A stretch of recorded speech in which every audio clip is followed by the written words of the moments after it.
పేరు ప్రఖ్యాత పొందినటువంటి ఒక పెద్ద మనిషి వచ్చి నా కుటుంబానికి న్యాయం చేస్తానని చెప్పి నా ఇంట్లోకి కిరాయి కొరకు పంపించడం జరిగిందని మహమ్మద్ ఇర్ఫాన్ ఆవేదన వ్యక్తం చేశారు. ఈ సందర్భంగా మహమ్మద్ ఇర్ఫాన్ మాట్లాడుతూ, నేను కామారెడ్డి పట్టణంలోని విద్యానగర్ కాలనీలో ఉంటున్నాను. నాకు అమ్మ గౌసియా బేగం, తమ్ముడు ఉమ్రాన్ ఉన్నాడని, మాకు ముగ్గురికి సంబంధించిన ఆస్తిని ఒక పెద్ద మనిషి నెల 15 రోజులలో ఎవరి వాటా వారికి ఇప్పించే బాధ్యత తీసుకుంటానని చెప్పారన్నారు. రాత్రి 7 గంటల సమయంలో 10 మంది గుండాలు వచ్చి నేను ఉంటున్న ఇంట్లో కిరాయికి ఉంటామని వచ్చారని, వారితో నాకు ప్రాణహాని ఉందని ఆవేదన వ్యక్తం చేశారు. ఇది సరైన పద్ధతి కాదని మధ్యలో వచ్చిన పెద్ద మనిషి అర్థం చేసుకోవాలని కోరారు. వారికి సంబంధించిన ఆస్తిని 3 భాగాలు చేసేదానికి ఇంత రాద్ధాంతం అవసరమని అన్నారు.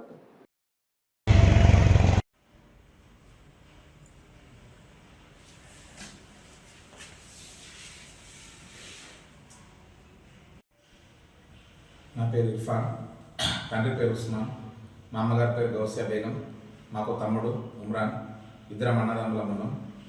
ఒక 1.5 year నుంచి ఈ యొక్క మా ఆస్తి పంపకాల గురించి బాగా లడై నడుస్తుంది. అదే భాగంలో ఒక 1 month బ్యాక్ పోలీస్ స్టేషన్ కూడా పోవడం జరిగింది. మా షాపు ఖాళీ అయితే ఆ భాగంలోనే సిఎస్ఆర్ దగ్గరికి వెళ్ళి బలరాం అంకుల్ గారిని, ఇంకొక పెద్ద మనిషి గారు వాళ్ళ తరఫు నుంచి వచ్చిండ్రు. వచ్చి మాట్లాడగా చేసుకోండి, సెటిల్ చేసుకోండి అంటే నేను కూడా సామరస్యంగా అంకుల్ చేతిలో పెట్టినాను, ఇది బలరాం గారి చేతిలో పెట్టినాను మ్యాటర్ని. ఈ 1 monthలో మేము వాళ్ళు చూస్తుంటారు, చేస్తారు మ్యాటర్ అని చెప్పేసి నేను ఇంట్లోనే ఉన్నాను. విద్యానగర్లో నేను ఉంటాను మా భార్యతోటి, నా పాపతోటి, నాకు 9 నెలల పాప.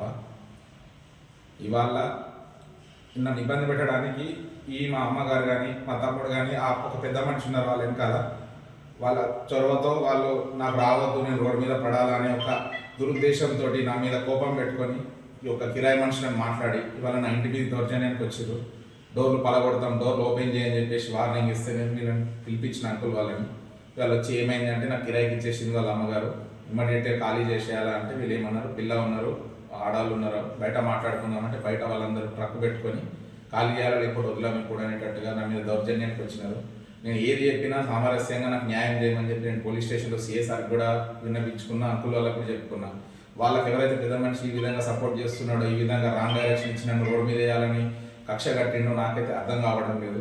నేను వాళ్ళని ఏమీ అనట్లేదు, నా ఇంట్లోనే ప్రశాంతంగా ఉంటున్నాను.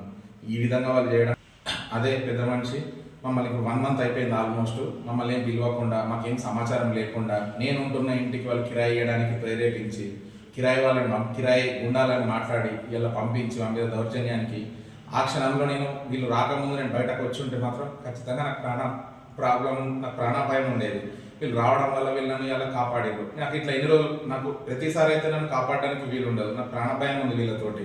నేను నా ఇంట్లోనే ప్రశాంతంగా ఉంటూ నాకు సాల్వ్ చేసి మా నాన్న సంపాదించింది నాకు ఏది వస్తే అది ఇవ్వండి న్యాయంగా, నేను వీళ్ళ జోలికి వెళ్ళను అని అన్నా కూడా వాళ్ళు అలాగా చేయకుండా నన్ను ఇబ్బంది పెట్టి నన్ను రోడ్డు మీద లాగాలని ఏదైతే చేస్తున్నారో అదొక బాధ నాది.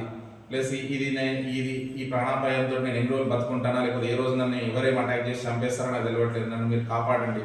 పోలీస్ వాళ్ళకు కూడా నేను విన్నపించుకుంటున్నా. సిఐసార్కి చెప్పినా కూడా, ఏ సార్కి చెప్పినా కూడా వాళ్ళు వినేలాగా లేదు.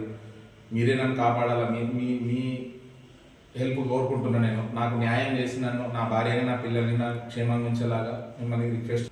నేను ఇవాళ ఎక్కువ కూడా ఏం చెప్పట్లేదు, కేవలం నా ప్రాణభయం ఉంది కాబట్టి మీ ముందుకు రావడం జరిగింది. ఇప్పటికైనా అటు నుంచి ఉన్న పెద్ద మనుషులు కానీ ఎవరైతే రాంగ్ డైరెక్షన్ ఇస్తున్నారో వాళ్ళు కొంచెం సరిగా గైడ్ చేసి, బలరాం అంకుల్ నా తరపు నుంచి ఉన్నారు, నాకు న్యాయం చేసి నా దారి నాకు చూపిస్తే నేను నా బతుకు హ్యాపీగా బతుకుతాను. ప్లీజ్ నన్ను ఇలా ఇబ్బంది పెట్టకండి. అంకుల్ ఉన్నారు నా తరపు నుంచి, నాకు న్యాయం చేయాలని కోరుకుంటున్నాను.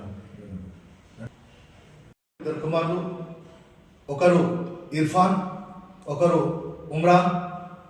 ఇర్ఫాన్కు పెళ్ళయి పిల్లలు, వాళ్ళు ఇదే గల్లీలో వారి ఇంట్లోనే నివసిస్తున్నారు. మరియు తల్లి అయినటువంటి గౌసియా బేగం మరియు చిన్న కుమారుడైనటువంటి ఉమ్రాన్ వారు హైదరాబాద్లో నివసిస్తూ ఉన్నారు.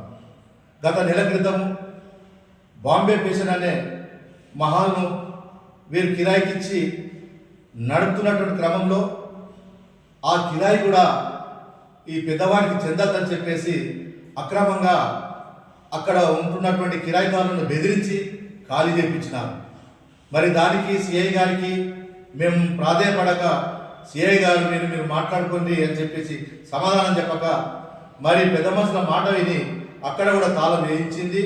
మరి హైదరాబాద్లో ఉన్నటువంటి ప్రాపర్టీలు కూడా కిరాయి వస్తుంటే ఈయన ఎంతో కొంత తీసుకొని వాళ్ళకు మిగతా ఇస్తూ జీవిస్తున్నటువంటి క్రమంలో వారి యొక్క తల్లి కక్షపూరితం కట్టి మరి ఆమెను పెద్ద ఆయనను రోడ్డుకి తీసుకురావాలని కక్షతో కొంతమంది చొరవతో ఆమె ఈయనను చిత్రహింసలు చేయడం జరుగుతుంది.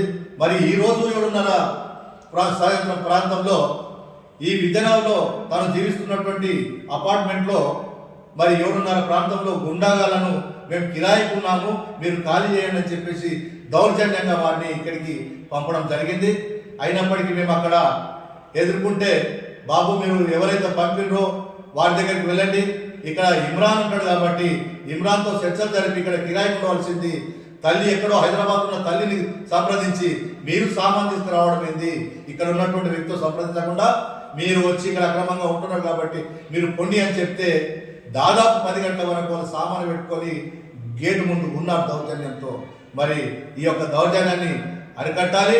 మరి మన ముందు ఇర్ఫాన్ జరుగుతున్నటువంటి అన్యాయాన్ని అరికట్టి న్యాయంగా ఎవరైతే పెద్ద మనుషులు ఒప్పుకున్నారో ఖచ్చితంగా మేము వారికి సమాన వాటా 3 భాగాలు చేస్తామని చెప్పారో ఆ విధంగా చేయాలని చెప్పేసి కోరుతూ, మరియు చెయ్యని ఎడల ఇర్ఫాన్ గురించి మేము ఎక్కడికైనా వెళ్ళడానికి సిద్ధమని తెలియజేస్తూ, క్రితము ఇదే పోలీస్ స్టేషన్లో సిఐ ముందు మాట్లాడగా సిఐ గారు ఒక పెద్ద మనిషికి అప్పచెప్పి, ఇటువైపు నన్ను అప్పచెప్పి, ఆ పెద్ద మనిషి మరియు నేను ఇర్ఫాన్ గారు ముగ్గురం కూర్చుని ఒక రాత్రి వీధి ఇంట్లోనే చర్చించగా, ఒక సమయం ఇవ్వండి నాకు, ఖచ్చితంగా నేను ఈ 3 పాలు చేసి మీకు పంపకాలు చేస్తానని చెప్పేసి వాగ్దానం చేశారు ఆ పెద్ద మనిషి.